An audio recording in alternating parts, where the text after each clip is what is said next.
नमस्कार, मी सविताच kitchen and सिलाईमध्ये आपले स्वागत आहे।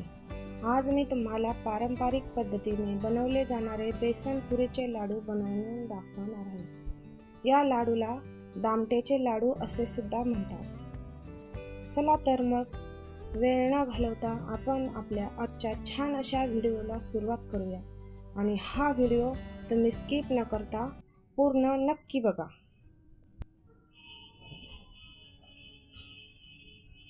बेसनचे लाडू बनवण्यासाठी लागणारे साहित्य: अर्धा किलो बेसन, अर्धा किलो साखर, छोटी अर्धी वाटी साजूक तूप, पाक तयार करण्यासाठी ग्लासभर पाणी, पिठामध्ये थोडे थोडे पाणी टाकून पीठ घट्टसर असे मळून घ्यावे। त्यानंतर पिठाचे छोटे छोटे गोळे तयार करणे। गोळे खूप मोठेही नाही करायचे, आपण पुरी तयार करण्यासाठी जसे बनवतो तसे। इथे आपले सर्व गोळे बनवून तयार झालेले आहेत।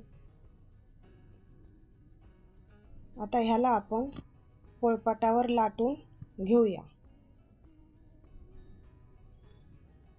तोपर्यंत तेल कढईमध्ये गरम होत आहे। आता पुऱ्या तेलात तळून घेऊया।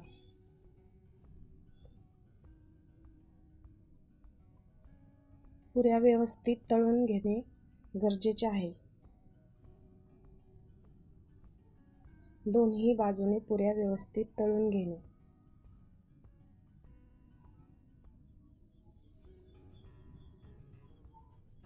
अशा पद्धतीने आपल्या सर्व पुऱ्या तळून झालेल्या आहेत। आता ह्या पुऱ्या आपण गरम असतानाच त्यांचे बारीक बारीक तुकडे करून चुरगळून घेणार आहोत।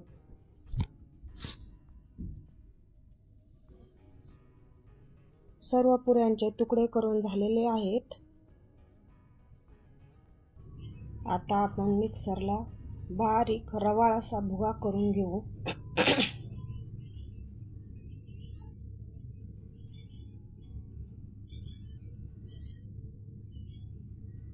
ह्या पातेल्यामध्ये अर्धा किलो साखर व एक छोटा ग्लास भरून पाणी टाकून याचा पाक तयार करून घेऊ।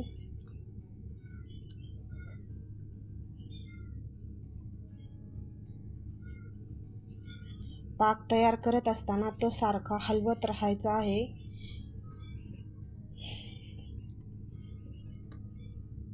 एक तारी पाक तयार झाला की गॅस बंद करणे।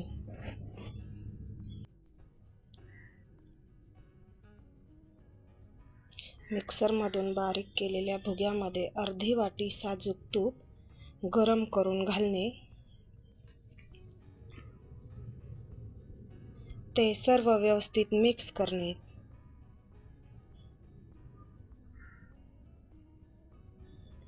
दोन्ही हाताने व्यवस्थित मिक्स करून घेणे। त्यामध्ये थोडीशी वेलची पावडर टाकून घेणे।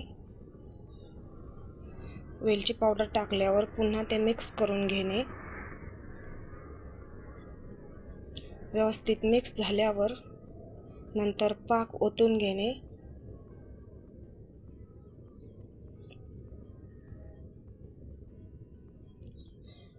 पाक गरम असल्यामुळे अगोदर चमच्याने मिक्स करणे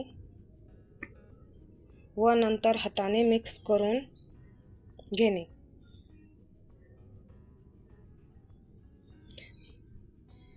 मिक्स करून झाल्यावर गोल गोल लाडू तयार करून घेणे।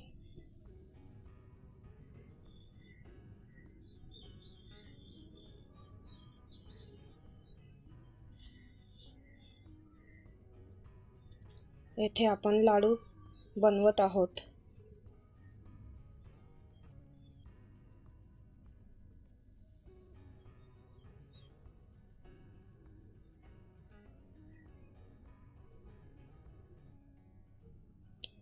अशा पद्धतीने आपले सर्व लाडू बनवून तयार झालेले आहेत।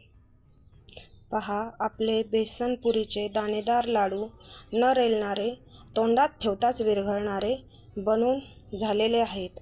व्हिडिओ आवडल्यास लाईक करा, शेअर करा, सबस्क्राईब करा। धन्यवाद।